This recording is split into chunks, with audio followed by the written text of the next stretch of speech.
Hello po, good morning. Good morning, good morning, good morning. Kamusta po kayong lahat? So, ayun. Ako pa yung nagising. Actually, kanina si RG, yung gabi na to, puro si RG, iyak ng iyak. Di ko alam kung bakit. Basta nilalagyan ko ng Vicks yung tiyan niya.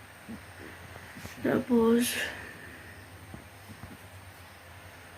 nakatulog siya. Kanina pa ako nagising mga alas 4:49 nata yun. Nagising ako. Then, gusto ko matulog ulit. Pero baka malit ako sa pagising at may pasok pa yung mga bata. So, bangon na lang ako na magluluto. Yung dalawa rin, si Ayman, si Aaron, tulog pa din. Kagabi, hindi siya umulan. Kagabi lang hindi umulan. Pero straight talaga yung ulan dito. Kaya tignan nyo yung namin, oh.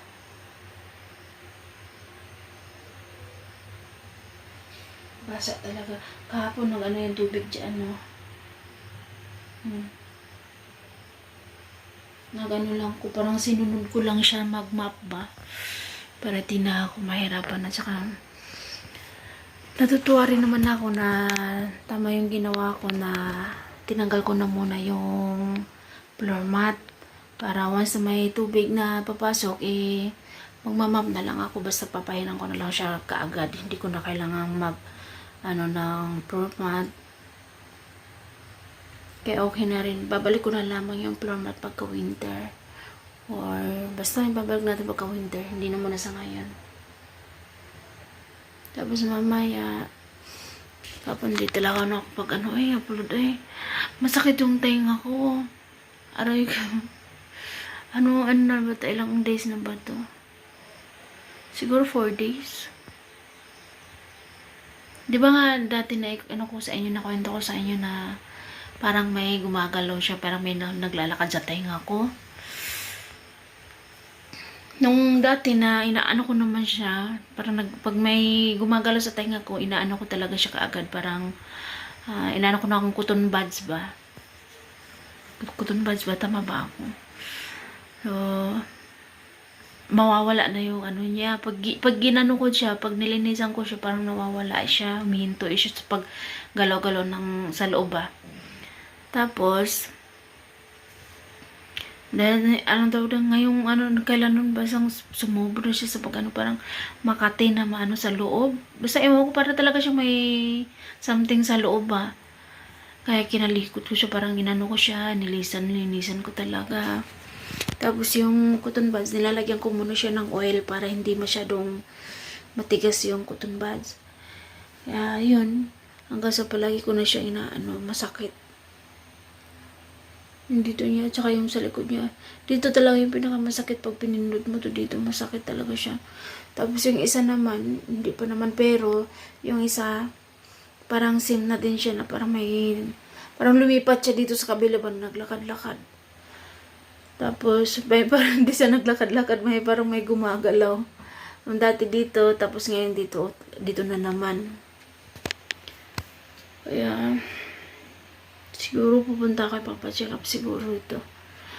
Malayo pa naman doon sa city. Tsaka yun, ayaw ko magbiyahe papunta sa city kasi yung bus, ang hirap tawag dito sumakay sa bus na yung wala kang mauupuan ba, nakatayo ka lang, tapos si RG, hindi ko pwedeng ihabilin si RG. Kasi, kahit naman na andito na si na auntie, wala naman silang lakad si na auntie, pero ayaw kong ihabilin si RG kasi baka matagalan ako doon. Yung ganun ba, tsaka mamaya, pinag-isipan ko muna talaga, pero palagi ko talaga namang pupunta naman din ako. Kasi hindi ko aantayin na mas lumubo pa to ba. Kasi masakit siya. Lalo na yung pagka matutulog ako, kailangan may unan talaga dito na yung hindi magaganyan yung tenga ko ba kasi masakit. Tapos nag-usap kami ni Sis Musan. Sana magkita kami doon ni Sis Musan. Tapos, mamaya ako pupunta kapag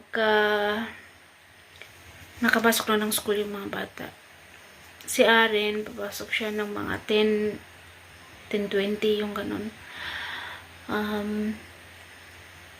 Uuwi siya ng mga 3.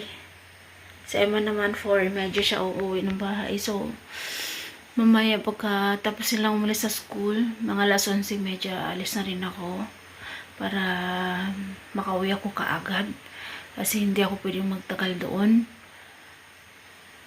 Pero wala naman ako ibang gagawin doon. Magpa-check up lang naman. Kung may time lang tayo talaga at saka kung may pang-ano tayo, doon mag-i-stay ako doon. Maglakad-lakad, alam mo ganun. Pero, pa-check up lang talaga ako sa tenga. Wala kasi dito banda sa amin. Kung banda sa amin yung sa pangalawang palengke, kung meron lang talagang, yung na may nakita ko dati doon na yung sa mata lang. Yung bang parang may, yung mga red, yung mata, at saka yung, basta pag may clinic dito na check up sa mata.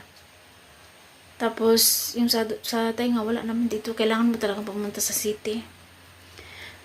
Sabi ko, nag-usap kami ni Sis Musan kanina na, kagabi, magkita kami ngayon. So, sila naman is pupunta rin naman dito. Hindi sila pupunta dito sa bahay namin. Doon lang sila sa pinakadulo. May pupuntahan sila doon kasi magpapaano din si Sis Musan, magpapatao dito papagtawas. So, sabi ko, kung pupunta siya dito, dalhan niya ako ng malunggay. Dala niya ako ng malunggay para maitanim ko. Baka naman tumubo pa or diba? At saka, sabi niya naman, paano, diba alis ka? Diba punta ka ng city? Oo, pupunta ako ng city, pero, diba dadaan naman sila sa amin. Sa daanan namin, di ba punta dito sa amin ba? So, alam niya naman na may tindahan dito sa amin. Sabi ko, bilhin mo na lang sa tindahan. Napagaw ko. Tapos ako na lang yung magsasabi sa tindahan na darating ka para may ibigay ka na, tapos itago niyo muna, sabihin ko gano'n. Sabi niya naman sa akin, hindi be, magkita na lang tayo dito sa city.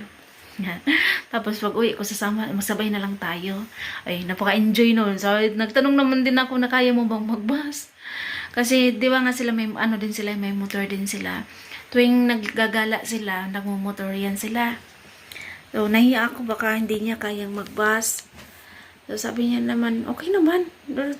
Parang di naman sanay sa Pilipinas.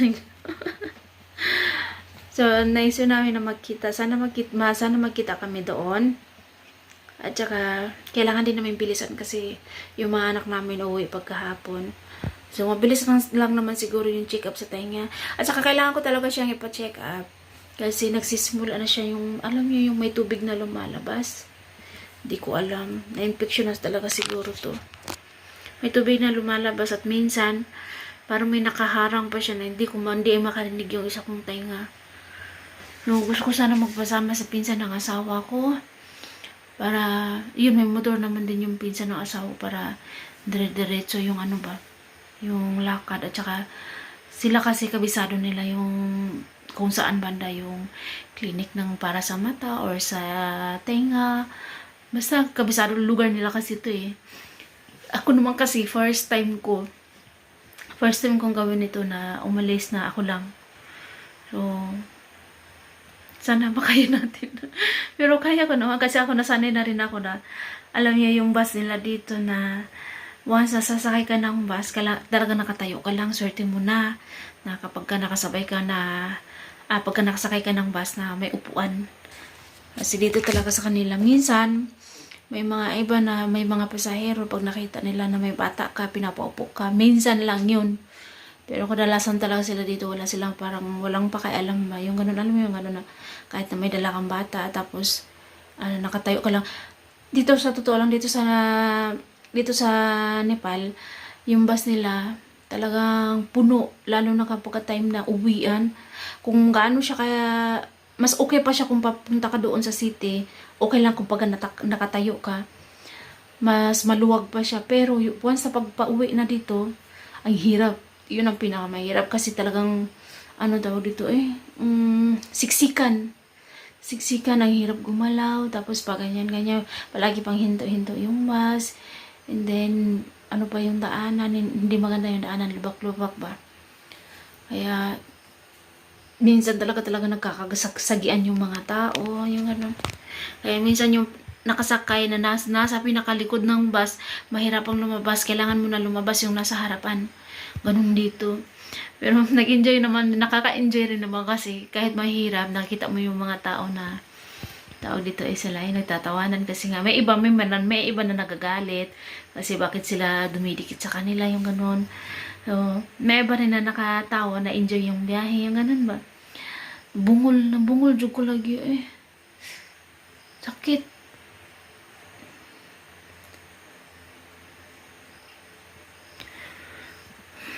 So, hanggang dito na lang po.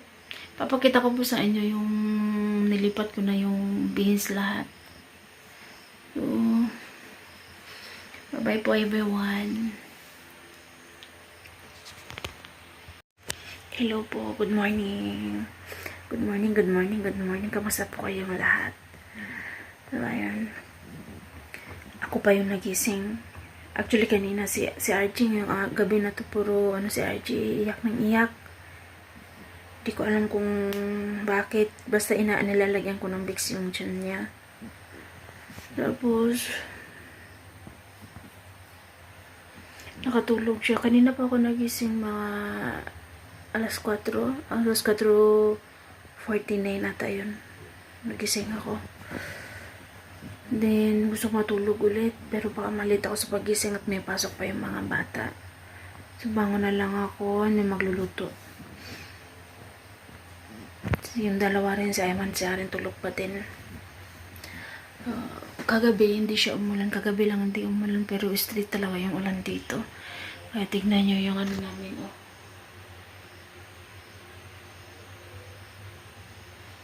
Basa talaga. Kahapon yung tubig dyan, no. Lang ko. Parang sinunod ko lang siya mag-map ba. Para di na ako mahirapan. At saka, natutuwa rin naman ako na tama yung ginawa ko na tinanggal ko na muna yung floor mat. Para once na may tubig na papasok, magmamap na lang ako. Basta papahinan ko na lang siya kaagad. Hindi ko na kailangan ng floor mat. Kaya okay na rin. Babalik ko na lamang yung floor mat pagka winter. Or basta babalik natin pagka winter. Hindi na muna sa ngayon. Tapos mamaya, kapag hindi talaga ako pag upload masakit yung tenga ko. Aray ka. Ano na ba ito? Ilang days na ba ito? Siguro 4 days. Di ba nga dati na nakwento ko sa inyo na parang may gumagalaw siya, parang may naglalakad sa tenga ko. Nung dati na inaano ko naman siya, parang pag may gumagalaw sa tenga ko, inaano ko talaga siya kaagad. Parang inaano ko na akong cotton buds ba? Cotton buds ba? Tama ba ako? So, mawawala na yung niya. Pag ginano ko siya, pag nilinisan ko siya, parang nawawala siya. Humihinto siya sa pag galaw-galaw sa loob ba. Tapos, dahil, kailan nun basang sumobra siya sa parang Makati na sa loob. Basta ewan ko, para talaga siya may something sa loob ba. Kaya kinalikot ko siya, parang ginano ko siya, linisan ko talaga. Tapos yung cotton buds, nilalagyan ko muna siya ng oil para hindi masyadong matigas yung cotton buds. Kaya yun, hanggang sa palagi ko na siya masakit. Dito niya, tsaka yung sa likod niya. Dito talaga yung pinakamasakit pag pinindot mo to dito. Masakit talaga siya. Tapos yung isa naman, hindi pa naman, pero yung isa, parang sim na din siya na parang lumipat siya dito sa kabila ba, naglakad-lakad. Tapos, parang hindi siya naglakad-lakad, parang may gumagalaw. Yung dati dito, tapos ngayon dito na naman. Kaya, siguro pupunta kay Papa-check up siguro ito. Malayo pa naman doon sa city. Tsaka yun. Ayaw ko magbiyahe papunta sa city kasi yung bus, ang hirap tawag dito sumakay sa bus na yung wala kang mauupuan ba, nakatayo ka lang. Tapos si RG, hindi ko pwedeng ihabilin si RG. Kasi, kahit naman na andito na sina auntie, wala naman silang lakad sina auntie, pero ayaw kong ihabilin sa RG kasi baka matagalan ako doon. Yung ganun ba? Tsaka mamaya, pinag-isipan ko muna talaga. Pero, palagi ko talaga namang pupunta naman din ako. Kasi hindi ko aantayin na mas lumubo pa to ba. Kasi masakit siya. Lalo na yung pagka matutulog ako, kailangan may unan talaga dito na yung hindi magaganyan yung tenga ko ba kasi masakit. Tapos nag-usap kami ni Sis Musan. Sana magkita kami doon ni Sis Musan. Tapos, mamaya ako pupunta kapag nakapasok na ng school yung mga bata. Si Aren, papasok siya ng mga 10:20 yung ganun. Uuwi siya ng mga 3. Si Emma naman 4, medyo siya uuwi ng bahay. So, mamaya pagka tapos silang umalis sa school, mga alas 11:30, alis na rin ako para makauwi ako kaagad. Kasi hindi ako pwedeng magtagal doon. Pero wala naman ako ibang gagawin doon. Magpa-check up lang naman. Kung may time lang tayo talaga, at saka kung may pang-ano tayo, doon mag-i-stay ako doon. Maglakad-lakad, alam mo ganun. Pero, pa-check up lang talaga ako sa tenga. Wala kasi dito banda sa amin. Kung banda sa amin yung sa pangalawang palengke, kung meron lang talagang, yung na may nakita ko dati doon na yung sa mata lang. Yung bang parang may, yung mga red, yung mata, at saka yung, basta pag may clinic dito na check up sa mata. Tapos, yung sa tenga, wala naman dito. Kailangan mo talagang pumunta sa city. Kaya sabi ko, nag-usap kami ni Sis Musan kanina na, kagabi, magkita kami ngayon. So, sila naman is pupunta rin naman dito. Hindi sila pupunta dito sa bahay namin. Doon lang sila sa pinakadulo.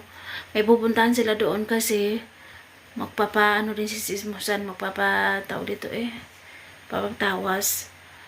So, sabi ko, kung pupunta siya dito, dalhan niya ako ng malunggay. Dalhan niya ako ng malunggay para maitanim ko. Baka naman tumubo pa or diba? At saka, sabi niya naman, di ba alis ka? Di ba punta ka ng city? Oo, pupunta ako ng city, pero, di ba dadaan naman sila sa amin. Sa daanan namin, di ba punta dito sa amin ba? So, alam niya naman na may tindahan dito sa amin. Sabi ko, bilhin mo na lang sa tindahan. Napagaw ko. Tapos, ako na lang yung magsasabi sa tindahan na darating ka para may ibigay ka na, tapos itago niyo muna, sabihin ko gano'n. Sabi niya naman sa akin, hindi, be, magkita na lang tayo dito sa city. Tapos, pag uwi ko, magsabay na lang tayo. Ay, napaka-enjoy nun. So, nagtanong naman din ako na kaya mo bang magbus? Kasi, di ba nga sila, may motor din sila. Tuwing naggagala sila, nagmumotor yan sila. So, nahiya ako baka hindi niya kayang magbus. So, sabi niya naman, okay naman. Parang di naman sanay sa Pilipinas. So, naisip namin na magkita. Sana magkita kami doon. At saka, kailangan din namin bilisan kasi yung mga anak namin uuwi pagkahapon. So, mabilis lang naman siguro yung check-up sa tenga. At saka, kailangan ko talaga siyang ipa-check up. Kasi nagsisimula na siya yung, alam niyo, yung may tubig na lumalabas. Hindi ko alam. Na-infection na talaga siguro to. May tubig na lumalabas at minsan, parang may nakaharang pa siya na hindi makarinig yung isa kong tenga. No, gusto ko sana magpasama sa pinsan ng asawa ko. Para, yun, may motor naman din yung pinsan ng asawa para dire-diretso yung yung lakad. At saka, sila kasi kabisado nila yung kung saan banda yung clinic ng para sa mata or sa tenga. Basta kabisado lugar nila kasi ito Ako naman kasi first time kong gawin ito na umalis na ako lang. So, sana makaya natin. Pero kaya ko naman kasi ako nasanay na rin ako na alam niya yung bus nila dito na once nasasakay ka ng bus, talaga nakatayo ka lang, swerte mo na kapag ka nakasabay ka pagka nakasakay ka ng bus na may upuan. Kasi dito talaga sa kanila, minsan, may mga iba na may mga pasahero, pag nakita nila na may bata ka, pinapaupo ka, minsan lang yun. Pero kadalasan talaga sila dito, wala silang parang, walang pakialam ba, yung ganun, alam mo yung ganun na, kahit na may dala kang bata, tapos, nakatayo ka lang. Dito sa totoo lang, dito sa Nepal, yung bus nila, Talagang puno, lalo na kapag time na uwian. Kung gaano siya kaya, mas okay pa siya kung papunta ka doon sa city. Okay lang kung pag nakatayo ka. Mas maluwag pa siya. Pero once sa pagpa-uwi na dito, ang hirap. Yun ang pinakamahirap kasi talagang, ano tawag dito siksikan. Siksikan, ang hirap gumalaw. Tapos pa ganyan-ganyan, palagi pang hinto-hinto yung bus. And then, ano pa yung daanan, hindi maganda yung daanan, lubak-lubak ba. Kaya, minsan talaga nagkakasagian yung mga tao, yung ano. Kaya minsan yung nakasakay na nasa pinakalikod ng bus, mahirapang lumabas, kailangan mo na lumabas yung nasa harapan. Ganun dito. Pero nag-enjoy naman, nakaka-enjoy rin naman kasi kahit mahirap, nakita mo yung mga tao dito ay sila ay nagtatawanan kasi nga may iba na nagagalit kasi bakit sila dumidikit sa kanila yung ganun. So, may iba rin na nakatawa na enjoy yung biyahe yung ganun ba. Bungol jud ko lagi sakit.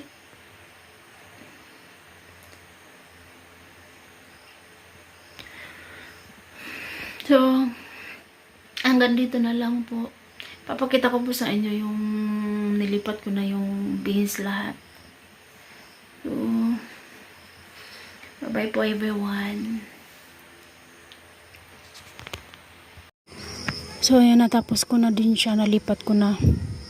Nilipat ko na lahat doon yung beans. Yun o. And then yung plastic. Tataniman ko sana siya nung ganito. Ayan. Pero, napaisipan ko tanggalin ko na lamang muna. Yung ano, wala na akong oras. Tawag dito yung pipino. Siguro yung pipino isasama ko na lang din doon sa kung saan banda nilipat yung nambinan ko yung limon, yung isa niyang yung tawag dito yung isa. Di ba tinanim niya doon sa may baba ng lemon, American lemon. Siguro lilipat ko na lang din doon yun. Tapos, nadiligan ko na rin dito ng tubig. Kasi grabe yung putik, tinanggal ko yung mga putik. Tapos, inayos ko. Dinagdagan ko ng putik yung kulang ng ano. Dinagdagan ko ng putik. Sorry, putik. Lupa pala. Sus ko lupa, dinagdagan ko yung lupa. Ayan. So, okay na siya dyan lahat. Tapos, nagigib ako ng tubig. Inaantay ko kung mapuno yung tubig para makuha ko na yung hose. Para matanggal ko yung hose. Hindi pa rin tuyo yung labahin ko. Ulan pa rin. Tapos, nagdagdagan ko siya ulit ng 2. Yung ganyan na. Ngayon lang bumalik yung kuryente namin. Simula kanina, buti na lang kanina, ka-upload na ako, tapos namatay na yung kuryente, wala na. Hindi na bumalik, ngayon lang bumalik. Natalian ko na rin din pala yan, tinalian ko na din. Nilagyan ko na din ng kahoy. Ayan na. Lagyan ko ng kahoy, tapos yung ito din. Tapos tinalian ko na din, para hindi siya pumunta dito. Kasi once magtatakbo-takbo yung mga bata dito, baka masipa nila ba. O yung puti na lang pala yung hindi ko na anuhan pala.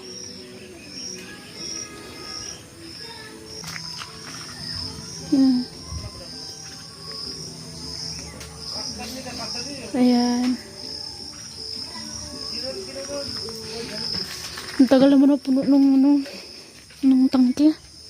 Baka pinatay na nila yung... Pinatay na ba nila yung motor? Hindi pa. Kanina pa ako nag-aantay na mapuno para makaakyat na ako sa taas para matanggal ko na yung hose. Tsaka, take na.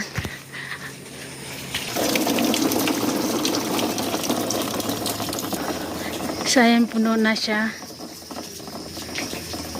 Tinanggal ko na rin yung hose. Tignan niyo yung lugar natin dito. Ayan. Paulan na talaga.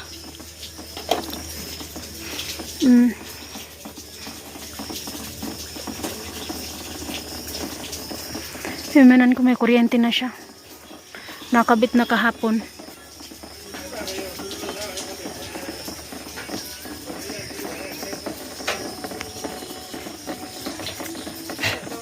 Daming lamok kahit saan ka mag-ano. Ayaw kong magtatambay dito sa labas. Kahit saglit ka lang lumabas dito sa labas. May talaga, may lamok. Dumarami yung mga daon-daon na nalalaglag nito kasi ang tawag dito mayroon nito puno. So yung hose ilalagay ko siya dito para so yan, pagkatapos ko mag-iigib dyan ko talaga nilalagay yung hose. Yung dati dito ko siya nilalagay kasi dito nila pinapadaan yung hose. Kaso yung tangke nila nilipat kasi doon banda. Dati dito yung tangke kaya dito dinadaan. Ngayon dito na siya dumadaan. Ginawa na lang talaga nilang daanan para tawag dito, para shortcut sa amin ba. Tapos ayan, tignan nyo siya. Binabad lang siya ng isang araw, ng isang gabi. And then, kanina kahapon ng umaga pagkatapos magluto ni Ayman, tinanggalan ko siya ng tubig. Tapos ganito na, patubo na siya. Mabilis lang pala nitong tumubo. Ang sarap yung tanim. Sinabihan ako ng biyanan ko na lutuin ko daw to kasi maganda daw to para sa mga bata. Di ko naman alam. Di ko alam kahit saka, di naman masyadong tumitikim. Hindi nga kinain yung tumikim nga. Si Ayman nga lang mag-isa yung kumain kahapon nung binigay nung kapatid ng biyanan ko. Kaya sayang lang din paglulutuin ko to. Nagtatanim kasi ng ganito pag winter. Sayang Ibilad na lang to sa init. Oh yes, tama. Ibibilad ko siya sa wala din kasing sikat ng araw. Ulan din kasi Bibilad siya sa labas and then matatanggal naman to ulit yung niya. Tapos pagka winter bababad ulit siya ng tubig para itanim. Lang yung ko. Tsaka hindi na ako nakakakuha ng video nung pagsundo ko kay Arin kasi medyo late na rin ako. Jor. Kasi late na rin ako. And then, nakabangon ako ata mga 3:05. Nalimpungatan ako, tumakbo ako. Tumakbo ako sa labas. Buti na lang yung sinaante, andito sa bahay lang nila. Nabiling ko saglit si RG, tapos tumakbo na ako. Tapos si Arin, nandun na sa labas, kasama nung dalawang teacher. Nag-aantay lang ng sundo, ng sundo ko ba. So, ayun, hanggang dito na lang tayo. Maraming salamat po sa inyong lahat. God bless us all. Bye!